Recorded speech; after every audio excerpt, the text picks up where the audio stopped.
VM സാദിഖലിയാണ്. കേരളത്തിലെ ഒരുവിധം വനത്തിലൂടെയുള്ള ചുരംപാതകളിലും കാനനപ്പാതകളിലൂടെയൊക്കെ ഞാൻ യാത്ര ചെയ്തിട്ടുണ്ട്.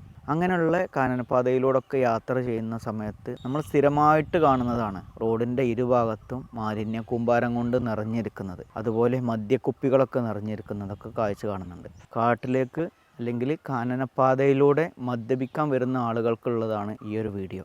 കാട്ടിൽ കള്ള് കുടിച്ചിട്ട് മദ്യക്കുപ്പികൾ വലിച്ചെറിയും, ബീറിൻ്റെ ബോട്ടിലൊക്കെ വലിച്ചെറിയും. ഈ മദ്യക്കുപ്പികളൊക്കെ അല്ലെങ്കിൽ ഈ ഒരു ബീറിൻ്റെ ബോട്ടിലൊക്കെ ആനയുടെ കാലിൽ കൊള്ളും. ആനയുടെ കാൽപാദം എന്ന് പറയുന്നത് മണൽച്ചാക്ക് പോലെയാണ്. നമ്മളെ കാലിലൊരു മുള്ളു കുത്തിയാൽ എന്തോരം വേദന ഉണ്ടായിരിക്കും അല്ലേ? അപ്പം നമുക്ക് പറിച്ചെടുക്കാനൊക്കെ പറ്റില്ലേ? ആനകൾക്ക് അതുപോലെ പറിച്ചെടുക്കാൻ വേണ്ടി പറ്റില്ല എന്നുള്ളതാണ്.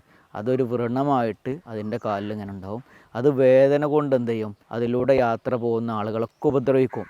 അതിൻ്റെ വേദന കൊണ്ടാണ് ഇങ്ങനെ ചെയ്യുന്നത്. തൊട്ടടുത്തുള്ള കൃഷിയിടത്തിലേക്ക് ഇറങ്ങും, കൃഷി നശിപ്പിക്കും, വീട്ടിലേക്ക് ഇറങ്ങും, വീട് നശിപ്പിക്കും, ഇങ്ങനെയൊക്കെ ചെയ്യും. ആരോ ഒരാൾ ചെയ്ത മദ്യക്കുപ്പി കാരണം എത്ര നാശനഷ്ടമാണ് ഉണ്ടാകുന്നത്. അപ്പം നമ്മളെല്ലാവരും ഈ ഒരു കാര്യത്തിൽ ജാഗ്രത പാലിക്കുക. ആരെങ്കിലും കാട്ടിൽ നിന്ന് കുപ്പിയൊക്കെ വലിച്ചെറിയുന്നുണ്ടെങ്കിൽ അല്ലെങ്കിൽ കള്ള് കുടിക്കുന്നുണ്ടെങ്കിൽ നമ്മളെല്ലാവരും ഉത്ബോധരാവേണ്ട ഒരു സമയം കൂടിയാണ് ഈ ഒരു സമയം എന്നുള്ളത് മനസ്സിലാക്കുക. കള്ള് കുടിക്കാനും മാലിന്യം വലിച്ചെറിയാനുള്ള ഒരു ഇടമല്ല കാട് എന്നുള്ളത് നമ്മൾ മനസ്സിലാക്കുക.